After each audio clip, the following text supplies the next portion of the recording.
Everyone, कैसे हो आप सभी। आई होप आप सभी स्वस्थ होंगे, मंगलमय होंगे। माता के नवरात्रों में पूजा विधि सब अच्छे से कर रहे होंगे, व्रत सभी ने रखे होंगे, साथ ही रखा होगा अपनी सेहत का भी ख्याल। तो नवरात्रों में आपने क्या खाया क्या नहीं खाया, कमेंट सेक्शन में मुझे अगर बताना वाजिब समझें तो ज़रूर बताइएगा कि क्या नवरात्रों में आपने कुछ अनहेल्दी तो नहीं खाया या ज़्यादा ऑयली तो आप नहीं ले रहे हो। तो चलिए जी, ये बात तो हो गई नवरात्रों की। अब बात कर लेते हैं थोड़ी सी नॉर्मली लाइफ की अपनी।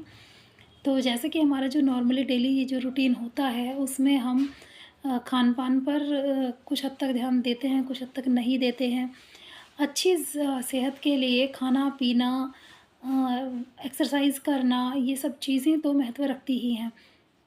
साथ ही जैसा कि हम सभी जानते हैं कि बहुत पावन जो महीना चल रहा है, तो ये हमें थोड़ा-सा जोड़ता है हमारे अध्यात्म से भी। तो आध्यात्मिक मार्ग, अगर आप सभी में से बहुत सारे लोग ऐसे होंगे जो इस मार्ग पर आप नहीं चल रहे होंगे और बहुत से ऐसे होंगे जो अध्यात्म से जुड़े होंगे। तो मैं आपको बता दूं कि अध्यात्म का मतलब केवल पूजा पाठ से ही नहीं होता है। अध्यात्म क्या है? आध्यात्म हमारा एक वो रास्ता है जिस रास्ते पर जाकर हम अपनी आत्मा का कल्याण करते हैं, अपनी आत्मा का विकास हम करते हैं।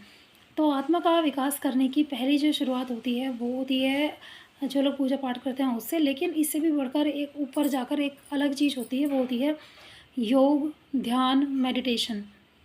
तो स्वस्थ रहने के लिए मेडिटेशन करना भी बहुत ज़्यादा ज़रूरी है। जब आप मानसिक रूप से फिट रहोगे तभी आप अपने शारीरिक स्वास्थ्य पर ध्यान दे पाओगे। तो ज़रूरी है मेंटल हेल्थ का सुधरना, और वो आप कुछ भी कर लीजिए लेकिन मेंटल हेल्थ जो होती है ना, वो सुधरती है केवल मेडिटेशन से ही। चाहे आप डिप्रेशन की और माइग्रेन की, सिर दर्द की कितनी भी आप टेक्निक्स या मेडिसिन क्यों ना ले लें, तो मेडिसिन लेने के बावजूद भी वो बार-बार घूम घूम के वापस से वही प्रॉब्लम आनी शुरू हो जाती है।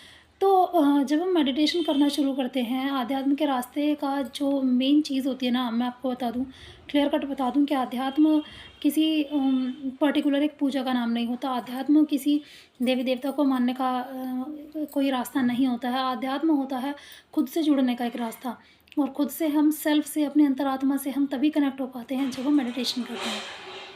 तो सबसे ज़्यादा ज़रूरी है अंतरात्मा को पहचानना, अपनी सेल्फ़ को पहचानना, अपनी आत्मा के बारे में जानना, अपना सोल पर्पस जानना।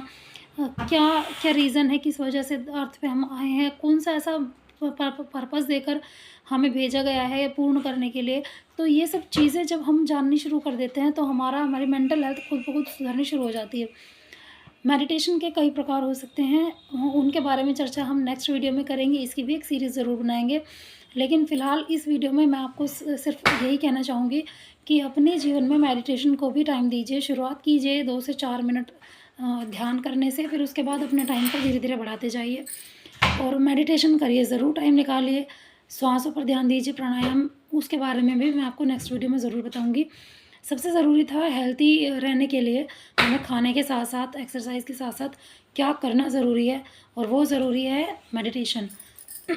सॉरी। तो मेडिटेशन आप ज़रूर करेंगे। मेडिटेशन को विज्ञान ने भी बहुत अच्छे से, जो साइंस भी मानता है कि मेडिटेशन करना हेल्थ के लिए काफ़ी ज़्यादा अच्छा होता है, पीसफुल होता है। हमारे ब्रेन को बहुत ज़्यादा उससे स्ट्रेंथ मिलती है, पीस मिलती है। हमारे जो एक अंदर हलचल सी मची होती है, वो हलचल मेडिटेशन के थ्रू ही वो शांत होती है। जो ओवरथिंकिंग होती है वो मेडिटेशन से ठीक होती है। इसके अलावा बहुत सारी ऐसी प्रॉब्लम होती है जो किसी को नहीं। तो जब हम मेडिटेशन करते हैं तो इस तरह की हमारी ओवरथिंकिंग की प्रॉब्लम जो होती है वो क्योर हो जाने लगती है। धीरे-धीरे से होता है सब कुछ। देखिए, डॉक्टर की दी हुई मेडिसिन तो नहीं होती हैं ये चीज़ें कि जैसे आपने पेन किलर लिया और पेन में रिलीफ आना शुरू हो गया कुछ मिनटों के अंदर। ये चीज़ें पेन किलर की तरह काम नहीं करती हैं। ये चीज़ें काम करती हैं पेन की जड़ को ख़त्म करने को। तो जड़ जब ख़त्म होगी, जब हम उस चीज़ को रेगुलरली कंटिन्यू अपनी दिनचर्या में, लाइफ़स्टाइल में ऐड करेंगे, तो आई होप आपको वीडियो अच्छी लगी होगी। मेडिटेशन के बारे में बहुत सारी नॉलेज भी लेकर आऊँगी मैं आगे आने वाली वीडियो में। जुड़े रहिएगा चैनल के साथ, हमारे साथ, ताकि इस तरह की जो भी जानकारी है मैं आपके साथ शेयर कर सकूँ। नेक्स्ट वीडियो में मिलेंगे नई जानकारी के साथ। तब तक के लिए बाय बाय, टेक केयर, स्वस्थ रहिए, हिट रहिए और फिट रहिए। जीवन को जीते रहिए और ज़िंदगी का मज़ा लेते रहिए। अपने सोल पर्पस से कनेक्ट रहिए, अपनी सोल से कनेक्ट होने की एक नई शुरुआत ज़रूर कीजिएगा। Bye bye, take care.